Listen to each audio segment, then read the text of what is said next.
ತರಳಬಾಳು ಜಗದ್ಗುರು ವಿದ್ಯಾಸಂಸ್ಥೆ register सिरगेरे R K कोकाटी प्रौढ़शाले उनकल हुब्बಳ್ಳಿ सभी पूज्य गुरुवर जी को प्रणाम करता हूँ। बच्चों, आपको भी सऊदी के लिए मैं स्वागत करता हूँ। आज हम 8वीं कक्षा के एक पाठ के बारे में अध्ययन करेंगे। उस पाठ का नाम है जीवन दात्री वर्षा। तो बच्चों, मैं आपको यहाँ 2 चित्र दिखा रहा हूँ। वो चित्र क्या है? ऊपर बादल है, उन बादलों से बारिश हो रहा है। जीवन यानी जीवन, धात्री यानी धरती। धरती पर वर्षा गिरते तो या धरती पर पानी है तो कोई भी जीव अपना जीवन जी सकता है। अगर धरती पर पानी नहीं है तो कोई भी जीव जीवित नहीं रह सकते हैं। इसलिए हर एक जीवी के लिए वर्षा बहुत ही महत्वपूर्ण है। वर्षा है तो जीवन है, वर्षा नहीं तो जीवन नहीं। ಮಕ್ಕಳೇ, ಮಳೆ ಇದ್ರೆ ಜೀವ ಇದೆ, ಮಳೆ ಇಲ್ಲಂದ್ರೆ ಜೀವ ಇಲ್ಲ ಮಕ್ಕಳೇ। ಅದಕ್ಕೆ ನಾವು ಈ ಪರ್ಯಾವರಣ ರಕ್ಷಣೆ ಮಾಡೋಂಥ ಏನು ಕಾರ್ಯಕೆಲಸ, ಆ ಕಾರ್ಯಕೆಲಸ ನಾವು ಮಾಡಬೇಕು। ಯಾಕಂದ್ರೆ ಪರ್ಯಾವರಣದ ಹಲವಾರು ಘಟಕ ಬರ್ತಾವೆ। ಆ ಘಟಕದಲ್ಲಿ ಇದು ಇವತ್ತೇನು ಪಾಠ ಇದು ಊರಲ್ಲಿ ಕೂಡ ಕೆಲವೊಂದು ಘಟಕಗಳು ಅದಕ್ಕೆ ನಾವು ನೀರಿನ ರಕ್ಷಣೆ ನಾವು ಮಾಡಬೇಕು। ನೀರಿನ ರಕ್ಷಣೆ ಮಾಡಬೇಕಂದ್ರೆ ಏನು ಮಾಡಬೇಕು?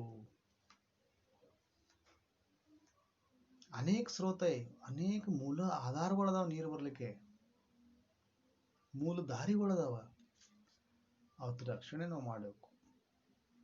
ನದಿ, नाला, तालाब, बावाड़ी, समुद्र, इनकी रक्षा करना है। अगर ये सब साफ सुंदर है तो पानी रह सकते हैं। अगर ये सब साफ सुंदर नहीं है तो पानी नहीं है। पानी नहीं है तो वर्षा नहीं। वर्षा है तो पानी है, पानी नहीं तो वर्षा नहीं। देखिए कैसा है ये जो क्रिया है, निरंतर चलने वाली जो क्रिया है, इस क्रिया को हमें स्थिर रहने के लिए हमें कुछ जो जवाबदारियां है, उस जवाबदारी के साथ हमें काम करना है बच्चे। तो अब हम पाठ को शुरू करेंगे। तो देखिए, जीवन दात्री वर्षा संकलित। छात्र पानी के उपयोग और लाभ से परिचित होते हैं। प्रस्तुत जो पाठ है, इस पाठ से छात्र यह परिचित होते हैं कि यह परिचय प्राप्त कर लेते हैं कि पानी के उपयोग और लाभ। ಪ್ರಸ್ತುತ ಒಂದು ಪಾಠ ಮೂಲಕ ಮಕ್ಕಳು ನೀವು ಏನು ಪರಿಚಯ ಮಾಡ್ಕೋಬಹುದು, ಏನು ತಿಳ್ಕೋಬಹುದು ಅಂದರೆ ನೀರಿನ ಉಪಯೋಗ ಮತ್ತು ಅದರಿಂದ ನಮಗೆ ಏನು ಲಾಭ ಆಗುತ್ತೆ, ಎಷ್ಟು ನೀರು ಮುಖ್ಯ, ಅದರ ಉಪಯೋಗ ನಾವು ಯಾವ ರೀತಿ ಮಾಡ್ಕೋಬಹುದು, ಅದರ ಲಾಭ ನಾವು ಯಾವ ರೀತಿ ಪಡ್ಕೋಬಹುದು, ಪ್ರಸ್ತುತ ಒಂದು ಪಾಠ ಮೂಲಕ ನಾವು ತಿಳ್ಕೋತೇವೆ ಮಕ್ಕಳೇ। तो देखिए, जीवन के लिए पानी अनिवार्य है। पानी के स्रोत अनेक है। नदी, नाला, सागर आदि, इन सब का कारण है वर्षा। समुद्र, झील, तालाब और नदियों का पानी सूरज की गर्मी से बाष्प बनकर ऊपर उड़ता है। इससे बादल बाष्प से बादल बनते हैं। तो देखिए बच्चों, जीवन के लिए पानी अनिवार्य है। हर एक जीवी को, हर एक मानव को, हर एक पशु पक्षी को या कोई भी प्राणी हो, यानी कोई भी जो जीव है, उस जीव को जीने के लिए पानी बहुत ही अनिवार्य है। ಪ್ರತಿಯೊಂದು ಜೀವಿಗೆ ತನ್ನ ಜೀವನವನ್ನು ಬದುಕಬೇಕಾದ್ರೆ, ಅದು ಜೀವಂತವಾಗಿರಬೇಕಾದ್ರೆ ನೀರು ಬಹಳ ಮುಖ್ಯ, ನೀರು ಬಹಳ ಅನಿವಾರ್ಯವಾಗಿದೆ। ನೀರಿಲ್ಲಂದ್ರೆ ಯಾವ ಕೂಡ ಜೀವಿ ಬದುಕಲಿಕ್ಕೆ ಸಾಧ್ಯ ಇಲ್ಲ ಮಕ್ಕಳೇ। ಹಂಗಾಗಿ ಜೀವನವನ್ನು ಬದುಕಲಿಕ್ಕೆ ನೀರು ಬಹಳ ಅನಿವಾರ್ಯ ಅಂತ ಹೇಳ್ತಾರೆ. पानी के अनेक स्रोत है. ನೀರಿನ ಅನೇಕ ಆಧಾರಗಳದಾವ, ಅನೇಕ ಮೂಲಾಧಾರಗಳದಾವ. ಅದು ನದಿ, ನಾಲ, ಸಾಗರ್ ಆದಿ ಅಂದ್ರೆ ಇತ್ಯಾದಿ. ನದಿಯಿಂದ ಕೂಡ ನಮಗೆ ನೀರು ಸಿಗುತ್ತೆ, ನಾಲ ಅಂದ್ರೆ ಹಳ್ಳಿಂದ ಕೂಡ ನಮಗೆ ನೀರು ಸಿಗುತ್ತೆ, ಸಾಗರ ಇದರಿಂದ ಕೂಡ ನಮಗೆ ನೀರು ಸಿಗುತ್ತೆ. ಇವ್ಯಾವ ಇಲ್ಲಂದ್ರೆ ನಮಗೆ ನೀರು ಸಿಗಲ್ಲ. ಅದಕ್ಕೆ ಇಂಥ ಘಟಕಗಳದ್ದು ಕೂಡ ನಾವು ರಕ್ಷಣೆ ಮಾಡಬೇಕು. ನದಿ ರಕ್ಷಣೆ ಮಾಡಬೇಕು, ಹಳ್ಳದ ರಕ್ಷಣೆ ಮಾಡಬೇಕು, ಸಾಗರ ರಕ್ಷಣೆ ಮಾಡಬೇಕು. ಅಲ್ಲಿ ನೀರು ಜೀವಂತವಾಗಿತ್ತಂದ್ರೆ, ಅಲ್ಲಿ ನೀರು ಉಳಿತಂದ್ರೆ ಮಳೆ ಆಗುತ್ತೆ ಮಕ್ಕಳೇ. इन सब का कारण है वर्षा. अगर यह पानी है तो वह वर्षा होती है, इसमें पानी नहीं है तो वर्षा नहीं होती है. देखो बच्चे, ಈ ನದಿ, ಹಳ್ಳು, ಸಾಗರ, ಸಮುದ್ರ ಏನಂತೇವಲ್ಲ, ಅಲ್ಲಿ ನೀರಿದ್ರೆ ಮಾತ್ರ ಮಳೆ ಆಗುತ್ತೆ. ಅಲ್ಲಿ ನೀರಿಲ್ಲ ಅಂದ್ರೆ ಮಳೆ ಆಗಲ್ಲ ಅಂತ ಹೇಳ್ತಾರೆ. समुद्र, झील, तालाब और नदियों की पानी सूरज की गर्मी से बाष्प बनकर ऊपर उड़ता है. ಸಮುದ್ರ ಅಂದ್ರೆ ಸಮುದ್ರ, झील ಅಂದ್ರೆ ಪ್ರಾಕೃತಿಕ ಜಲಾಶಯಗಳು, तालाब ಕೆರೆ और नदी. यहाँ की जो पानी है, इस पानी सूरज की गर्मी से बाष्प बनकर होता है. ಈ ನೀರಿನ ಮೇಲೆ ಸೂರ್ಯನ ಏನು ಉಷ್ಣತೆ ಇರ್ತದ, ಸೂರ್ಯನ ಉಷ್ಣತೆಯಿಂದ ನೀರಿನ ಮೇಲೆ ಏನ್ ತಯಾರಾಗುತ್ತೆ? ಬಾಷ್ಪ ಅಂದ್ರೆ ಹಾವಿ ತಯಾರಾಗುತ್ತೆ. ಆ ಹಾವಿಂದ ಏನಾಗುತ್ತೆ? ಆ ಹಾವಿಂದ ಮೋಡ ಅಂದ್ರೆ ಬಾದಲ್ ಬಂತೆ. ನೀವು ಕೇಳಿರಿ ಮಕ್ಕಳೇ, ಬಹಳಷ್ಟು ಕಡೆ ಓದಿರಿ. ಸೂರ್ಯನಿಂದ ತೇಜವಂತ ಒಂದು ಉಷ್ಣತೆಯಿಂದ ನೀರಿನ ಮೇಲೆ ಹಾವಿ ತಯಾರಾಗುತ್ತೆ. ಆ ಹಾವಿಂದ ಏನ್ ತಯಾರಾಗುತ್ತೆ? ಮೋಡ ತಯಾರಾಗುತ್ತೆ. ಅದೇ ರೀತಿ ಹಿಂದಿದಾಗ ಏನ್ ಹೇಳಿದಾರಪ್ಪ ಅಂದ್ರೆ, समुद्र, झील, तालाब और नदियों का पानी सूरज की गर्मी से बाष्प बनकर ऊपर उड़ते हैं. ಸಮುದ್ರ, ಜಲಾಶಯಗಳು, ತಾಲಾಬ್, ಕೆರೆ ಮತ್ತು ನದಿ ಇವತ್ತು ನೀರಿನ ಮೇಲೆ ಸೂರ್ಯನ ಒಂದು ತೇಜವಂತ, ಒಂದು ಪ್ರಖರವಂತ ಏನು ಉಷ್ಣತೆ ಐತಿ, ಆ ಉಷ್ಣತೆಯಿಂದ ಬಾಷ್ಪ ಅಂದ್ರೆ ಹಾವಿ ತಯಾರಾಗುತ್ತೆ. ಅದು ಹಾವಿ ಮ್ಯಾಲ ಹೋಗಿ ಅದರಿಂದ ಮೋಡ ಆಗುತ್ತೆ. ಆ ಮೋಡಿಂದ ನಮ್ಗೇನ್ ಸಿಗುತ್ತೆ? ನೀರು ಸಿಗುತ್ತೆ. तो देखिए बच्चों, आपको यहाँ एक प्रश्न पूछा जा सकते हैं, बादल कैसे तैयार होते हैं? सूरज के तेज किरणों से पानी के ऊपर बाष्प बनकर वह ऊपर उड़ता है और उसी से बादल तैयार होते हैं. ಏನು? सूरज की तेज किरणों से पानी के ऊपर बाष्प बनता है, या बाष्प ऊपर उड़ता है. इस बाष्प पे क्या तैयार होते हैं? बादल तैयार होते हैं. यह बादल जब ठंडी हवा से टकराते हैं तो उनमें रहने वाले बाष्प के कण पानी के बूंदे बन जाती है. बूंदों वाले बादल भारी होकर जब धरती की आकर्षण शक्ति से खींचे जाते हैं तब वर्षा के रूप में बरस जाते हैं. इस प्रकार धरती से बादल और बादल से धरती की यात्रा बहुत रोचक है.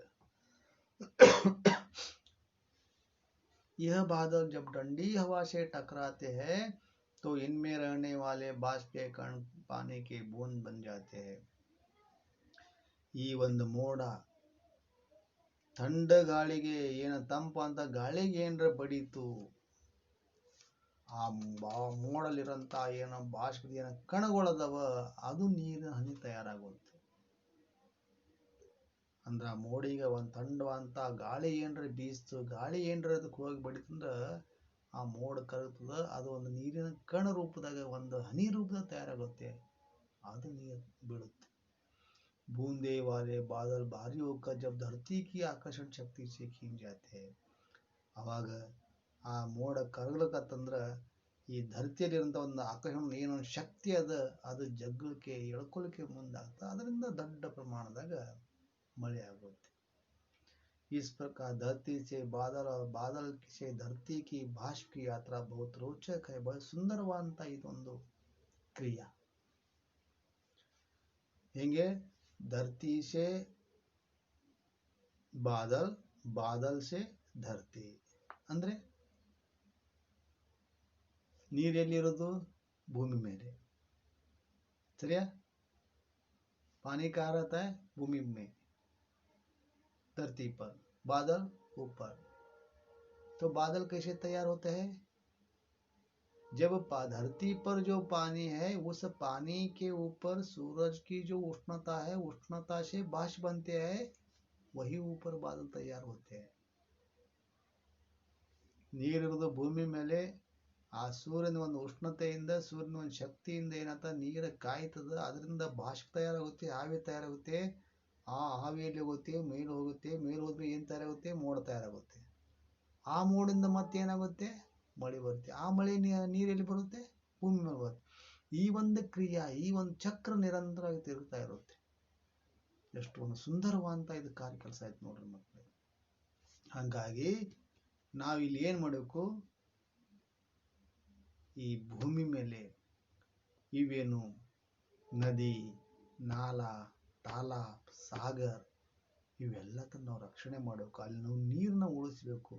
ಅಲ್ಲಿ ನೀರು ಉಳಿತಂದ್ರೆ ಏನಾಗುತ್ತೆ? ಅವಾಗ ಮೋಡ ತಯಾರಾಗುತ್ತೆ. ಆ ಮೋಡಿಂದ ನಮ್ಗೆ ಏನಾಗುತ್ತೆ? ಮಳೆ ಬರುತ್ತೆ ಮಕ್ಕಳೇ. एशिया में यूरोप की तरह 12 महीने वर्षा नहीं होती. मानसूनी हवाएं वर्षा लाती है. सर्दी गर्मियों की ऋतु में वर्षा आमतौर पर कम होती है.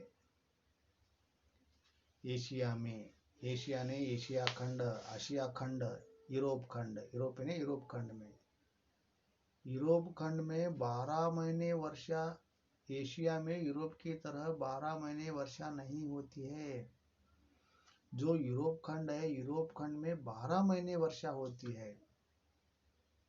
लेकिन जो एशिया खंड है, एशिया खंड में 12 महीने वर्षा नहीं होती है. ಯುರೋಪ್ ಖಂಡದಲ್ಲಿ ಮಕ್ಕಳೇ 12 ತಿಂಗಳ ಮಳೆ ಆಗುತ್ತೆ.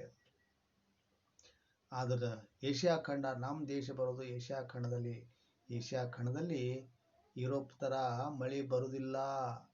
ಮಳೆಗಾಲದಾಗ ಮಾತ್ರ ನಮ್ಮಲ್ಲಿ ಮಳೆ ಇರುತ್ತೆ. ಆದರೆ ಏಷ್ಯಾ ಖಂಡದಾಗೆ ಮಳೆಗಾಲದಾಗ ಮಳೆ ಇರುತ್ತೆ, ಚಳಿಗಾಲದಾಗ ಮಳೆ. ಯುರೋಪ್ ಖಂಡದಾಗ ಮಳೆಗಾಲದಾಗ ಕೂಡ ಮಳೆ ಇರುತ್ತೆ, ಚಳಿಗಾಲದಾಗ ಕೂಡ ಮಳೆ ಇರುತ್ತೆ, ಬೇಸಿಗೆ ಕಾಲದಾಗ ಕೂಡ ಮಳೆ ಇರುತ್ತೆ. ನಮ್ಮಲ್ಲಿ ಮಳೆಗಾಲದಾಗ ಮಾತ್ರ ಮಳೆ ಇರುತ್ತೆ. ಮಾನ್ಸೂನಿ ಹವಾಯಿ ವರ್ಷ ಇಲ್ಲತ್ತೆ. ಈ ಮಾನ್ಸೂನು, ಆ ಗಾಳಿ ಏನು ಮಾಡ್ತೋ ಮಳೆಯನ್ನು ತರ್ತಾವ. सर्दी गर्मी की ऋतु में वर्षा आमतौर पर कम होते हैं. सर्दी ಚಳಿ, ಥಂಡಿ, ಗರ್ಮಿ ಬಿಸಿಲು. ಚಳಿಗಾಲದಲ್ಲಿ ಮತ್ತು ಬೇಸಿಗೆ ಕಾಲದಲ್ಲಿ ಈ ಎರಡು ಋತುಗಳಲ್ಲಿ ಈ ಮಳೆ ಏನದ ಬಹಳಷ್ಟು ಕಡಿಮೆ ಪ್ರಮಾಣದಲ್ಲಿ ಇರುತ್ತೆ ಅಂಥೇಳಿ ಇದು ಕೂಡ ಒಂದು ವಿಚಾರ ನಮಗೆ ಇಲ್ಲಿ ಹೇಳ್ತಾರೆ. ಅದು ತಳಗೆ ಮಕ್ಕಳಿಗೆ ನಿಮ್ಮ ಒಂದು ಚಿತ್ರ ನೋಡ್ತಾ ಇದ್ರಿ. आप एक चित्र देख सकते हैं.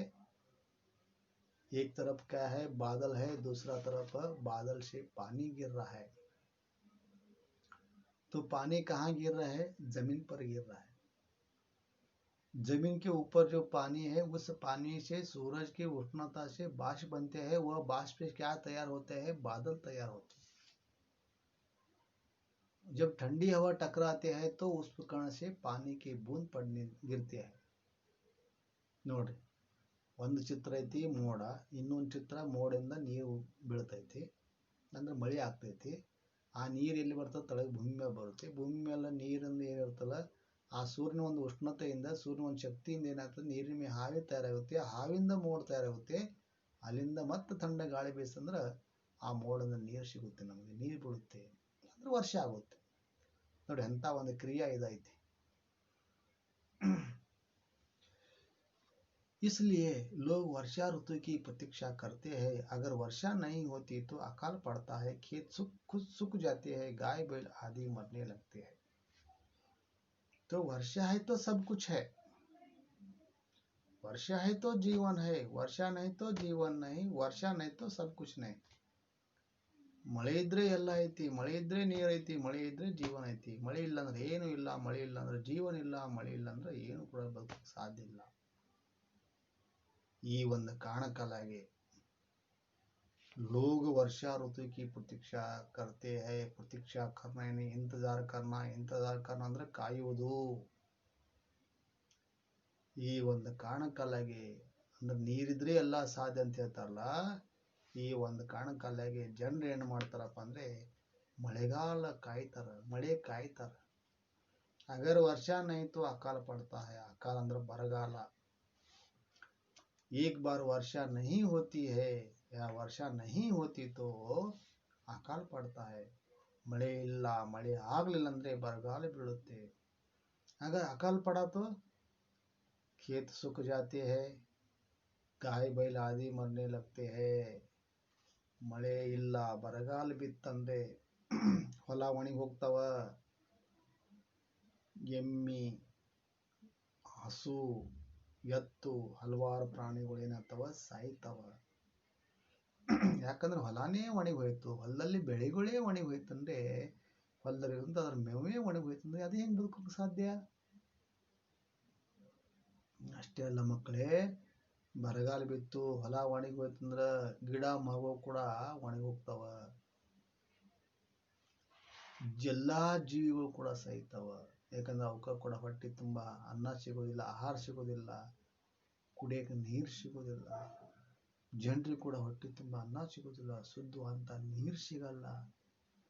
ಆಮೇಲೆ ಕೆಲಸ ಮಾಡಬೇಕಾದ್ರೆ ಕೆಲಸ ಕೂಡ ಸಿಗೋದಿಲ್ಲ. ಯಾವಾಗ ರೈತ ತನ್ನ ಹೊಲದಲ್ಲಿ ಎಲ್ಲಾ ಕಾರ್ಯ ಕೆಲಸ ಅವನಿಗೆ ಇರುತ್ತೆ, ಅವಾಗ ಮಾತ್ರ ಅವ ಸಂತೋಷದಿಂದ ಖುಷಿಯಿಂದ ಬರ್ತಾನೆ. ರೈತರ ಹೊಲದಲ್ಲಿ ಏನೂ ಕೂಡ ಕೆಲಸ ಇಲ್ಲ ಅಂದ್ರೆ ಬಹಳಷ್ಟು ಜನರು ಬದುಕೋದು ಬಹಳ ಕಷ್ಟ ಆಗುತ್ತೆ. ಅವಾಗ ಏನಾಗ್ತದ, ಅವನಿಗೆ ಕೂಡ ದುಃಖದಾಗಿರ್ತಾನ. ಹಲವಾರು ಅನೇಕ ಪ್ರಾಣಿ ಪಕ್ಷಿ ಜೀವ ಅವು ಕೂಡ ಎಲ್ಲ ದುಃಖದಾಗಿರ್ತದೆ. ಎಷ್ಟೋ ಸತ್ತು ಹೋಗ್ತಾವ. ಹೊಟ್ಟೆ ತುಂಬಾ ಅನ್ನ ಇದ್ರೆ ಮಾತ್ರ ಬದುಕೋಕೆ ಸಾಧ್ಯ. ಅನ್ನನೇ ಇಲ್ಲಂದ್ರೆ, ಆಹಾರ ಇಲ್ಲಂದ್ರೆ, ಕುಡಿಯಕ್ಕೆ ನೀರನೇ ಇಲ್ಲಂದ್ರೆ ಹೆಂಗ್ ಬದುಕೋಕೆ ಸಾಧ್ಯ? ಅದಕ್ಕೆ ಆ ಪರಿಸ್ಥಿತಿ ನಿರ್ಮಾಣ ಆಗಬಾರ್ದು. ನಾವೇನ್ ಮಾಡಬೇಕು, ಆ ಕೆಲವೊಂದು ಏನು ಸ್ರೋತಗಳು, ಏನು ಕೆಲವೊಂದು ಏನು ಮೂಲ ಏನು ಆಧಾರಗಳು ಅದಾವ, ಅವತ್ತನ್ನು ನಾವು ರಕ್ಷಣೆ ಮಾಡಬೇಕು ಮಕ್ಕಳೇ. जब बहुत ज्यादा वर्षा होती है तो नदियां अपने किनारों को तोड़कर बहने लगती है. इसको बाढ़ कहते हैं. जब बहुत ज्यादा वर्षा होती है, ಬಹಳಷ್ಟು ದೊಡ್ಡ ಪ್ರಮಾಣದಾಗ ಮಳೆ ಆಯ್ತಂದ್ರೆ ನದಿಯ अपने किनारों को तोड़कर बहने लगते हैं. ಬಹನೆನೇ ಬಹತಾ, ಹರಿಯುವುದು. ದೊಡ್ಡ ಜಾಸ್ತಿ ಪ್ರಮಾಣ ಏನರ ಮಳೆ ಆಯ್ತಂದ್ರೆ ನದಿ ಏನ್ ಮಾಡ್ತದ, ತನ್ನ ಏನು ದಡಿ ಅದ, ತನ್ನ ಏನು ಒಂದು ಭಾಗ ಅದ, ತನ್ನ ಕ್ಷೇತ್ರ ಅದ, ಆ ಕ್ಷೇತ್ರ ದಾಟಿ ನೀರು ಹರಿಲಿಕ್ಕೆ ಶುರುವಾತ ಆಗ್ತದೆ. ತನ್ನ ಒಂದು ಭಾಗ, ತನ್ನ ಒಂದು ಕ್ಷೇತ್ರ ಬಿಟ್ಟು ಕೊಟ್ಟು ಹೊರಗಡೆ ಬಂದು ಏನು ನೀರು ಹರಿತಲ್ಲ, ಆ ನೀರಿಗೆ ಏನಂತಾರ, ಬಾಡ್ ಅಂತಾರ. ಬಾಡ್ ಅಂದ್ರ ಪ್ರವಾಹ. ಪ್ರವಾಹ ಪರಿಸ್ಥಿತಿ ನಿರ್ಮಾಣ ಆಯ್ತಂದ್ರೆ ಅವಾಗ ಕೂಡ ತೊಂದರೆ ಆಗುತ್ತೆ. ಎಲ್ಲಾ ಕಡೆ ನೀರು, ಊರಲ್ಲಿ ಮನೆಯಲ್ಲಿ ಎಲ್ಲಾ ಕಡೆ ನೀರು ನುಗ್ತದ. ನದಿ ಸುತ್ತಮುತ್ತ ಇರುವಂತ ಬೆಳೆಗಳು, ಹೊಲಗಳು, ಗಿಡ ಮರಗಳು ಎಲ್ಲಾ ಕೊಚ್ಕೊಂಡು ಹೋಗ್ತಾವ. ದೊಡ್ಡ ಪ್ರಮಾಣ ಪ್ರವಾಹ ಬರ್ತಂದ್ರೆ ಜನರು ಕೂಡ ಕೊಚ್ಕೊಂಡು ಹೋಗ್ತಾರ. ಅವಾಗ ಆ ಜನರ ರಕ್ಷಣೆ ಮಾಡಬೇಕು. ಹಲವಾರು ಯಂತ್ರ ಉಪಯೋಗ ಮಾಡ್ಬೇಕಾಗ್ತದ. ಹಂಗಾಗಿ ನದಿಗಳ ರಕ್ಷಣೆ ಕೂಡ ನಾವು ಮಾಡಬೇಕು. ತಂದು ಎಷ್ಟು ನದಿ ಭಾಗ ಅಷ್ಟು ಭಾಗ ನಾವು ಬಿಟ್ಟು ಕೊಡ್ಬೇಕು. ನದಿ ಸುತ್ತಮುತ್ತ ಯಾವುದೇ ಕೂಡ ಒಂದು ಕಾರ್ಯ ಕೆಲಸ ನಾವು ಮಾಡಬಾರದು. ಗಿಡ ಮರಗಳು ಬೆಳೆಸ್ಬೇಕು. ಅವೆಲ್ಲ ನೀಟಾಗಿ ಚಂದ ಅಲ್ಲಿ ನಾವು ಬೆಳೆಸೋತಂದ್ರೆ ಮಾತ್ರ ನದಿ ಒಂದು ಯೋಗ್ಯ ರೀತಿಯಿಂದ ತನ್ನ ಕಾರ್ಯ ಕೆಲಸ ಮಾಡುತ್ತೆ. ನಾವು ಇವತ್ತೇನು ಮಾಡ್ತೇವೆ, ಹಳ್ಳಗಳು ಮುಚ್ಚಿ ಅಲ್ಲಿ ದೊಡ್ಡ ದೊಡ್ಡ ಬಿಲ್ಡಿಂಗ್ ಕಟ್ತೇವೆ. ಹಳ್ಳಗಳು ಮುಚ್ಚಿ ಅಲ್ಲಿ ಹೊಲ ತಯಾರು ಮಾಡ್ಕೋತೀವಿ. ನದಿಗಳು ಕೂಡ ಅದೇ ರೀತಿ ಮಾಡ್ತಿದ್ದವು. ಸಿಟಿಯಾಗಿ ಎಷ್ಟೋ ದೊಡ್ಡ ದೊಡ್ಡ ನದಿಗಳು ಎಲ್ಲ ಕಡಿಮೆ, ಅದ್ರ ಕ್ಷೇತ್ರನ ಕಡಿಮೆ ಮಾಡಿ ದೊಡ್ಡ ದೊಡ್ಡ ಬಿಲ್ಡಿಂಗ್ ಕಟ್ತೀವಿ ನಾವು. ಅವಾಗ ನೀರು ದೊಡ್ಡ ಪ್ರಮಾಣದ ಬರ್ತದೆ. ಅವಾಗ ಏನಾಗ್ತದ, ಬಿಲ್ಡಿಂಗ್ಗಳು ನೀರು ಸೇರ್ತದ. ಅಂದ್ರೆ ತಂದು ಏನು ಕ್ಷೇತ್ರ, ತನ್ನ ಕ್ಷೇತ್ರಕ್ಕೆ ಅದು ಬಂದೇ ಬಿಡ್ತದೆ. ಯಾವ ಕಡೆ ಬಿಡಂಗಿಲ್ಲ. ಈ ಕಳೆದ 2 ವರ್ಷದಿಂದ ನಾವು ನೋಡ್ತೇವೆ, ಉತ್ತರ ಕರ್ನಾಟಕದಲ್ಲಿ ಕೆಲವೊಂದು ಜಿಲ್ಲೆಗಳಲ್ಲಿ 2 ವರ್ಷದಿಂದ ಪ್ರವಾಹ ಬರ್ತದೆ. ಅಲ್ಲಿ ಜನರು ತೊಂದರೆ ನೋಡ್ತಾ ಇದ್ರಿ, ಅಲ್ಲಿ ಜನರು ಒಂದು ಸಮಸ್ಯೆಗಳು ನೋಡ್ತಾ, ಜನರು ನೀವು ಕಷ್ಟ ನೋಡ್ತಾ ಇದ್ರಿ. ಈ ಒಂದು ಪರಿಸ್ಥಿತಿ ಏನ್ ನಿರ್ಮಾಣ, ಅದಕ್ಕೆ ಏನಂತೇವೆ ನಾವು, ಹಿಂದಿದ ಬಾಡ್ ಅಂತೇವೆ. ಅಂದ್ರೆ ನಾವು ಕನ್ನಡದಲ್ಲಿ ಅದಕ್ಕೆ ಪ್ರವಾಹ ಅಂತೇವೆ. ಹಂಗಾಗಿ ಅದು ಕೂಡ ಆಗ್ಬಾರ್ದಂದ್ರೆ ಈ ಹಳ್ಳಗಳು ಕೆರೆಗಳು ಅವೆಲ್ಲ ನಾವು ರಕ್ಷಣೆ ಮಾಡಬೇಕು. ಕೆರೆ ಇದ್ದಲ್ಲಿ ಕೆರೆಗೆ ನಾವು ಜಾಗ ಬಿಡಲೇಬೇಕು. ಇವತ್ತು ಎಷ್ಟೋ ಬೆಂಗಳೂರಂತ ಸಿಟಿಯಾಗೆ ದೊಡ್ಡ ದೊಡ್ಡ ಕೆರೆಗಳೇ ಮುಚ್ಚಾಕ್ತಾ ಇದ್ದಾರೆ. ಮತ್ತು ಆ ಮಳೆ ಬಂದಂಥ ನೀರು ಇಲ್ಲಿ ಹೋಗಬೇಕು, ಅದೇನು ಮಾಡ್ತದೆ ಸೀದಾ ಹಳ್ಳಕ್ಕೆ ಹೋಗ್ತದೆ. ಹಳ್ಳಗಳು ಕೂಡ ಇವತ್ತು ನಾವು ಮುಗಿಸ್ತೀವಿ, ಅದು ಕೂಡ ಇವತ್ತು ಬಂದ್ ಮಾಡೋದು. ಅದು ಏನಾಗ್ತದೆ, ಆ ನೀರ ನದಿ ಹೋಗೋದು, ನದಿದ ನೀರು ಪ್ರಮಾಣ ಜಾಸ್ತಿ ಆಯ್ತಂದ್ರೆ ಅದು ಏನು ಮಾಡ್ತದೆ, ತನ್ನ ಏನೋ ಒಂದು ಭಾಗ ಕ್ಷೇತ್ರದ ಅದು ಬಿಟ್ಟು ಕೊಟ್ಟು ಹೊರಗೆ ಬರ್ತಂದ್ರೆ ಮನೆಗಳಿಗೆ ನೀರು ಹೋಗ್ತದೆ, ಅವ ಪ್ರವಾಹ ನಿರ್ಮಾಣ ಆಗುತ್ತೆ. वर्षा का जल साफ और शुद्ध जल का सबसे अच्छा स्रोत है. जो वर्षा का जो जल है, ಮಳೆ ಏನು ನೀರದ ಅದು ಬಹಳ ಸ್ವಚ್ಛ ಶುದ್ಧ ನೀರು ಇರುತ್ತೆ. ಅಂತ ಶುದ್ಧವಂತ ನೀರು ನಮಗೆ ಸಿಗಬೇಕಾದ್ರೆ ನಾವು ರಕ್ಷಣೆ ಮಾಡಲೇಬೇಕು.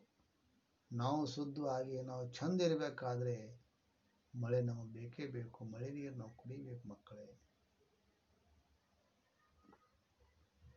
वर्षा किसानों के लिए वरदान है, वह सब लोगों के लिए पीने के पानी का मूल साधन है. संसार के सभी जीव जंतु के लिए पानी अत्यंत आवश्यक है. पानी के बिना कोई भी कार्य नहीं किया जा सकता.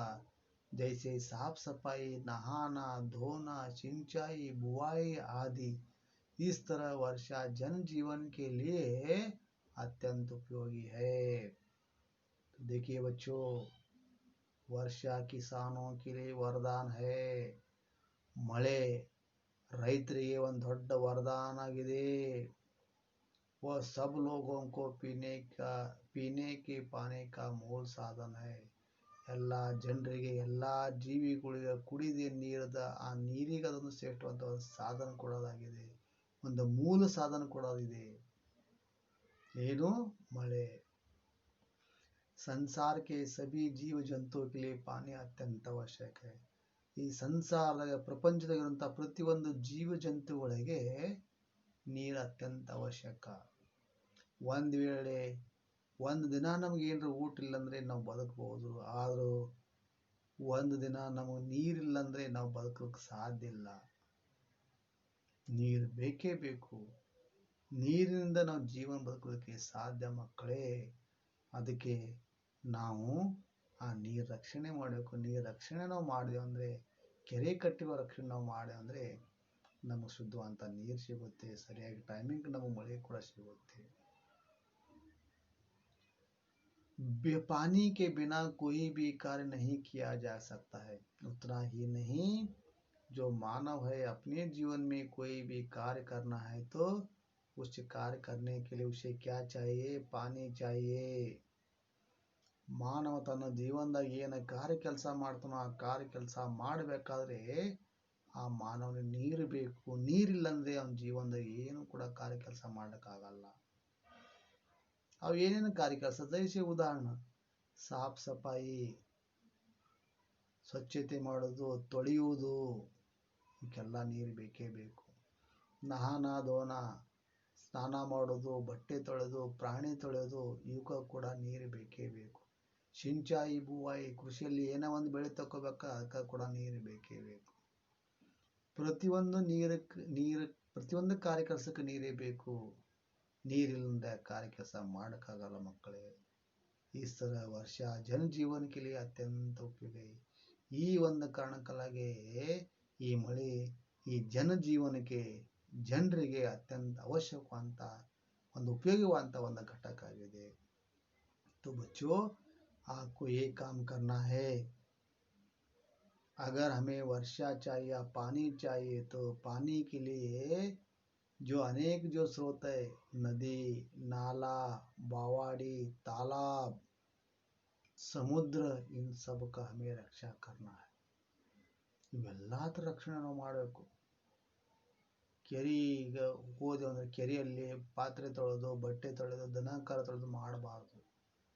ಬಾವಿ ಬಲ್ಲಿ ಕೂಡ ಅದು ಕಾರ್ಯ ಕೆಲಸ ಮಾಡಬಾರ್ದು. ಇವತ್ತು ನಾವು ನೋಡ್ತೀವಿ ಎಷ್ಟೋ ಜನರು ಕೆರೆಯಾಗ ದನಗಳು ಹೊಡಿತಾರೆ, ಅಲ್ಲೇ ಬಟ್ಟೆ ತೊಳಿತಾರೆ, ಅಲ್ಲೇ ಪಾತ್ರೆ, ಅಲ್ಲೇ ಸ್ನಾನ ಮಾಡ್ತಾರೆ, ಅಲ್ಲೇ ದನ ಕರ ತೊಳಿತಾರೆ. ಆ ರೀತಿ ಕಾರ್ಯ ಕೆಲಸ ಮಾಡಬಾರ್ದು ಮಕ್ಕಳೇ. ನೀರು ಅಶುದ್ಧ ಆಗುತ್ತೆ. ಅಶುದ್ಧ ನೀರು ಆಯ್ತಂದ್ರೆ ಸರಿಯಾಗಿ ಬಳಕೆ ನಾವು ಮಾಡೋಕ್ಕಾಗಲ್ಲ. ಆ ನೀರು ನಾವು ಹಾಳು ಮಾಡಲಿಕ್ಕೆ ಮುಂದಾಗ್ತೇವೆ. ನೀರನ್ನೇ ಹೊಂಟು ಹೋಯ್ತಂದ್ರೆ ಮಳೆ ಸಿಗಲ್ಲ, ಮಳೆ ಬರೋದಿಲ್ಲ, ಮಳೆ ಇಲ್ಲ ಅಂದ್ರೆ ನೀರಿಲ್ಲ. ಹಾಗಾಗಿ ಅವತ್ತು ರಕ್ಷಣೆ ನಾವು ಮಾಡಲೇಬೇಕು. ಇವತ್ತು ಸಿಟಿಯಲ್ಲಿ ಎಷ್ಟೋ ಹಳ್ಳಗಳು ಮುಚ್ಚಿ ಹಾಕ್ತಾ ಇದ್ದಾರೆ, ಹಳ್ಳಗಳು ಮುಚ್ಚಿ ದೊಡ್ಡ ದೊಡ್ಡ ಬಿಲ್ಡಿಂಗ್ ಕಟ್ತಾ ಇದ್ದಾರೆ. ಅದು ಮಾಡಬಾರದು. ಹಳ್ಳಿದ್ದಲ್ಲಿದ್ದ ಹಳ್ಳನ ಬಿಡಲೇಬೇಕು. ಅದು ನೀರು ಹೋಗ್ಲಿಕ್ಕೆ ಅದರೊಂದು ಮಾರ್ಗದ ದಾರಿ ನೋಡ್ರಿ. ಇಂಥ ಕೆಲವೊಂದು ಏನೊಂದು ಕಾರ್ಯ ಕೆಲಸ ಆಗ್ತಲ್ಲ, ಆ ಕಾರ್ಯ ಕೆಲಸಕ್ಕೆ ನಾವು ತಡೆಗಟ್ಟಬೇಕು, ನಾವು ಅದು ರಕ್ಷಣೆ ಮಾಡಬೇಕು. ವರ್ಷ ನಹಿ ವಾ ಜೀವನ್ ನಹಿ, ಎಲ್ಲಿ ಮಳೆ ಇಲ್ಲೋ ಅಲ್ಲಿ ನೀರಿಲ್ಲ, ಜೀವನ ಇಲ್ಲ. ನೀರಿಲ್ಲಂದ್ರೆ ಜೀವನ ಇಲ್ಲ, ಮಳೆ ಇಲ್ಲಂದ್ರೆ ಜೀವನ ಇಲ್ಲ. ವರ್ಷ है तो पानी है, पानी है तो जीवन है. ಮಳೆ ಐತಂತೇಳಿ ನೀರ್ ಐತಿ, ನೀರ್ ಐತಂತ ಜೀವನ ಐತಿ. ಪಾನಿ ನಹಿ ತೋ ವರ್ಷ ನಹಿ, ವರ್ಷ ನಹಿ ತೋ ಜೀವನ ನಹಿ. ನೀರಿಲ್ಲಂದ್ರೆ ಕೂಡ ಮಳೆ ಇಲ್ಲ, ಮಳೆ ಇಲ್ಲಂದ್ರೆ ಜೀವನ ಇಲ್ಲ, ಜೀವಿಗಳು ಬದುಕಲಿಕ್ಕೆ ಸಾಧ್ಯ ಇಲ್ಲ ಅಂತ ಪ್ರಸ್ತುತ ಒಂದು ಪಾಠ ಮೂಲಕ ನಮ್ಗೆ ತಿಳಿಸ್ಕೊಡ್ತಾ ಇದ್ದಾರೆ ಮಕ್ಕಳೇ. ಹಂಗಾಗಿ ಈ ಶ್ರೇಷ್ಠವಂತ ಕಾರ್ಯ ಕೆಲಸ ನಿಮ್ಮ ಜೀವನದಾಗ ಮಾಡ್ರಿ ಮಕ್ಕಳೇ ಅಂತ ಹೇಳ್ತಾರೆ. ಇಲ್ಲಿ ಶಬ್ದಾರ್ಥವು ಕೂಡ ನಾವು ನೋಡಿದೆವು. एक वाक्य में उत्तर लिखिए, जीवन के लिए क्या अनिवार्य है? जीवन के लिए पानी अनिवार्य है. पानी के स्रोत कौन कौन से है? पानी के स्रोत नदी, समुद्र, झील, तालाब आदि. मानसून की हवाएं क्या लाती है? मानसून की हवाएं वर्षा लाती है. वर्षा नहीं तो क्या होता है? वर्षा नहीं तो अकाल होता है. शुद्ध जल का स्रोत क्या है? शुद्ध जल का स्रोत साफ और शुद्ध जल का सबसे अच्छा स्रोत है. 2-3 वाक्य में उत्तर लिखिए. आ ಮೊದಲನೇ ಕ್ವೆಶ್ಚನ್ ಅದೊಂದು ಸ್ವಲ್ಪ ನೀಟಾಗಿ ರೆಡಿ ಆರಿ ಮಕ್ಕಳೇ. बादल कैसे बनते हैं? सूरज की गर्मी से पानी के ऊपर बाष्प बनते हैं, उसी से बादल होते हैं. हवा में रहने वाले बाष्प से पानी की बूंदें कैसे बनती है? अकाल से क्या क्या हानि होते? ಬರಗಾಲದಿಂದ ಏನೇನು ಹಾನಿ ಆಗುತ್ತೆ? वर्षा कब होती है? वर्षा नहीं तो क्या क्या होता है? ಅಂದ್ರೆ ಅಕಾಲದ ಪರಿಣಾಮ ಅಲ್ಲಿ ಬರಬೇಕು. ಬರಗಾಲದ ಏನೇನು ಘಟನೆ ಆಗುತ್ತೆ ಅದು ಬರಬೇಕು. ಬಾढ़ किसे कहते हैं? ಪ್ರವಾಹ ಅಂದ್ರೆ ಏನು? ಪ್ರವಾಹ ಎದಕ್ಕೆ ಅಂತಾರೆ? ಅದು ಕೂಡ ನಾವು ಇಲ್ಲಿ ಆನ್ಸರ್ ಬರೀಬೇಕು ಮಕ್ಕಳೇ. ಇಲ್ಲ ಇನ್ನೂ ಒಂದು ಕೂಡ ಪ್ರಶ್ನೆ ನಾವು ಕೇಳ್ತಾರೆ, ಅಕಾಲ್ और बाढ़ में क्या अंतर है? ಎರಡು ಭಾಗ ನೀವು ಮಾಡ್ಕೋಬಹುದು, ಇಲ್ಲ ಒಂದ ಕೂಡ ನೀವು ಬರಿಬಹುದು. ಒಂದು ಕಡೆ ಅಕಾಲ ಬರ್ರಿ, ಇನ್ನೊಂದು ಕಡೆ बाढ़ ಬರ್ರಿ. अकाल वर्षा की कमी से होती है, बाढ़ वर्षा की ज़्यादा से होती है. अकाल में खेत सूख जाते हैं, गाय बैल आदि मरने लगते हैं. बाढ़ में ज़्यादा पानी होते हैं, नदियाँ अपने किनारे बहती है. खेत, पेड़, वृक्ष, पशु पक्षी, मानव आदि बह जाते हैं. ಈ ಥರ ಅಲ್ಲಿ ಪಾಯಿಂಟ್ಸ್ ನಾವು ಬರಿಬಹುದು ಮಕ್ಕಳೇ. शब्द और अर्थ का मिलान कीजिए. ಒಂದಿಷ್ಟು ಬರ್ರಿ. भारी अंदर वजनदार, पेय पीने की चीज, प्रतीक्षा इंतजार, बाष्प भाप. नमूने के अनुसार प्रेरणात्मक क्रिया रूप लिखिए. प्रथम प्रेरणात्मक क्रिया रूप ಬರಬೇಕು ಮಕ್ಕಳೇ. ಅಲ್ಲೊಂದು ಉದಾಹರಣೆ ಕೂಡ ನಮ್ಗೆ ಕೊಟ್ಟಿದ್ದಾರೆ. खींचना, खींचाना, सीखना, सिखाना, पीटना, पिठाना, सीना, सिलाना, पीना, पिलाना. नमूने के अनुसार अन्य वचन रूप लिखिए. आप वहाँ नमूना दिया है, उदाहरण दिए हैं, एग्जाम्पल, उसके अनुसार हमें लिखना है. यहाँ पहले तीन, इसमें 3 है, उसके बगल में बाजू में 3 है. तो पहाड़ पहाड़ दिया, उसी तरह पेड़ पेड़, शेर शेर, वचन वचन. तो बाजू में बच्चा का बच्चे दिए, बेटा बेटे, बछड़ा बछड़े, लड़का लड़के. इस तरह हमें लिखना है. वाक्य में प्रयोग कीजिए. स्ವಂತ ವಾಕ್ಯ ಬರೆಯಬೇಕು ಮಕ್ಕಳಲ್ಲಿ. ऊपर उठना,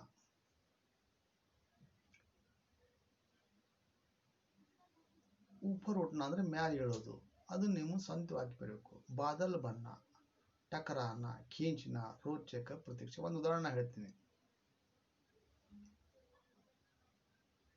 ಇದು ಹಿಮ್ಮತ್ ನ ಹಾರನ, ಈ ತರ ಒಂದು ಉದಾಹರಣೆ ಐತಿ. ದೇಶ ಕೆ ಸೈನಿಕ ಕभी भी हिम्मत नहीं हारते हैं. ನೋಡ್ರಲ್ಲಿ ವಾಕ್ಯ. ಆ ವಾಕ್ಯದ ನೀವೇನು ಸ್ವಂತ ವಾಕ್ಯ ಬರೀತಲ್ಲ, ಆ ವಾಕ್ಯದಾಗ ಅಲ್ಲಿ ಕೊಟ್ಟಂತ ಶಬ್ದ ಬರಬೇಕು. ऊपर उठना, पतंग ऊपर उड़ते हैं, पतंग ऊपर उड़ते हैं. इस तरह अधिक वर्षा होने से हानि, वर्षा न होने से होने वाली हानि. ಜಾಸ್ತಿ ಮಳೆ ತಂದ್ರೆ ಏನು ಹಾನಿ ಆಗುತ್ತೆ, ಕಡಿಮೆ ಮಳೆ ಆದ್ರೆ ಏನಾಗುತ್ತೆ. ಈಗ ನಾ ಹೇಳಿದ್ ನಿಮ್ಗೆ, वर्षा कम होने से क्या होता है, खेत सूख जाते हैं, गाय बैल आदि मरने लगते हैं. वर्षा ज़्यादा होने से नदी अपने किनारे छोड़कर बहती है. खेत, वृक्ष, मानव, आदमी सब बह जाते हैं. ಈ ತರ ಬರಿಬೇಕು. ಇಲ್ಲಿ वर्गों में से पालतू जानवर और जंगली जानवरों के नाम ढूंढकर नीचे लिखिए. ಪಾಲ್ತು ಜಾನುವಾರು ಸಾಕು ಪ್ರಾಣಿಗಳು, ಜಂಗಲಿ ಜಾನುವಾರು ಕಾಡಲ್ಲಿರೋಂಥ ಪ್ರಾಣಿಗಳು. ಅಲ್ಲಿ ಏನು ನಮಗೆ ಬಾಕ್ಸ್ ಕೊಟ್ಟನ, ಆ ಬಾಕ್ಸ್ನ ಅಕ್ಷರಗಳು ಕೊಟ್ಟಿದ್ದಾರೆ. ಅಲ್ಲಿ ಒಂದು ಮೊದಲನೇ ಪಾಲ್ತು ಪ್ರಾಣಿ ಅಂದ್ರೆ ಸಾಕು ಪ್ರಾಣಿ ಬಿಲ್ಲಿ ಐತಿ, ಅದಕ್ಕೆ ಗೋಲಾ ಲಗಾಯಿ ಹಿಂಗೆ ರೌಂಡ್ ಮಾಡಿದಾರೆ. ಅದಕ್ಕೆ ತಳಗ ಜಂಗಲಿ ಜಾನುವಾರು ಕಾಡು ಪ್ರಾಣಿ ಐತಿ, ಅದಕ್ಕೆ ಕೂಡ ರೌಂಡ್ ಮಾಡಿದಾರೆ ಶೇರ್. ಹಾಗೆ ಆ ಜಂಗಲಿ ಜಾನುವಾರು ಅಂದ್ರೆ ಕಾಡು ಪ್ರಾಣಿ, ಪಾಲ್ತು ಸಾಕು ಪ್ರಾಣಿ. ಅಲ್ಲಿ ನೀವೇನು ಮಾಡಬೇಕು, ಹುಡುಕ್ಯಾಡಿ ಅದಕ್ಕೆ ರೌಂಡ್ ಮಾಡಿ ಸಾಕು ಪ್ರಾಣಿಗಳು ಮೇಲೆ ಬರಬೇಕು, ಜಂಗಲಿ ಪ್ರಾಣಿಗಳು ತಳಗೆ ಬರಬೇಕು. ಈ ಕುತ್ತ ಅದು ಹುಡುಕಾಡ್ಬೇಕು, ಅದಕ್ಕೆ ನಾವು ರೌಂಡ್ ಮಾಡ್ಕೋಬೇಕು. ಕುತ್ತ ಇದು ಸಾಕು ಪ್ರಾಣಿ, ಜಂಗಲಿ ಪ್ರಾಣಿ ಹೌದು, ಅದು ಏನು ಮಾಡಬೇಕು, ಪಾಲ್ತು ಪ್ರಾಣಿದಾಗ ಬರಬೇಕು. ಗಾಯ, ಹಸು, ಆಕಳು ಅದು ಪಾಲ್ತು. ಹಿಂಗೆ ಅಲ್ಲೆಲ್ಲ ಉದಾಹರಣೆಗಳು ಸಿಗ್ತಾವೆ ನಮ್ಗೆ, ಅದನ್ನು ಹುಡುಕಾಡಿ ಬರೆಯಬೇಕು ಮಕ್ಕಳೇ. यहाँ तक हमने जो 8वीं कक्षा के जो वर्षा के बारे में जो अध्ययन किया, वह बहुत ही एक महत्वपूर्ण पाठ था. हमने अच्छी तरह से उसके अध्ययन या जानकारी प्राप्त किया है. तो हमें भी एक जवाबदारी से काम करना है. वो कौन सा काम है, पानी के जो अनेक स्रोत है, उन स्रोतों का हमें रक्षा करना है बच्चों. क्योंकि मैंने कई बार कहा है, पानी है तो जीवन है, पानी नहीं तो जीवन नहीं है. ನೀರಿದ್ರೆ ಸುಂದರವಾದ ಜೀವನ ಇದೆ ಮಕ್ಕಳೇ, ನೀರ್ಲಂದೆ ಜೀವನ ಇಲ್ಲ. ಶುದ್ಧವಾದ ನೀರು ನಮಗೆ ಸಿಗಬೇಕು. ಶುದ್ಧವಾದ ನೀರು ನಾವು ಕುಡಿಬೇಕಂದ್ರೆ ನಮಗೆ ಮಳೆ ಬೇಕು. ಮಳೆ ಇದ್ರೆ ಮಾತ್ರ ಆ ನೀರು ನಮಗೆ ಸಿಗಲಿಕ್ಕೆ ಸಾಧ್ಯ ಅಂಥೇಳಿ ಪ್ರಸ್ತುತಿಯನ್ನು ವರ್ಷ ನೈತೋ ಜೀವನ ಏನು ಪಾಠದ ಈ ಪಾಠ ಮೂಲಕ ನಾವು ಅಧ್ಯಯನ ಮಾಡಿದೆವು. ಇಲ್ಲಿಗ ಈ ಪಾಠ ಮುಕ್ತಾಯ ಆಗ್ತದೆ. ಈ ಅವಧಿ ಕೂಡ ನಾನು ಇಲ್ಲಿಗೆ ವಿರಾಮ ನೀಡುತ್ತಾ ಮತ್ತೊಮ್ಮೆ ನಿಮ್ಮೆಲ್ಲರಿಗೆ ಧನ್ಯವಾದಗಳಂತ ನನ್ನ ಪಾಠವನ್ನು ಮುಗಿಸ್ತೀನಿ, ಅವಧಿಯನ್ನು ಮುಗಿಸ್ತೀನಿ. ಎಲ್ಲರಿಗೆ ವಂದನೆಗಳು, ನಮಸ್ಕಾರಗಳು.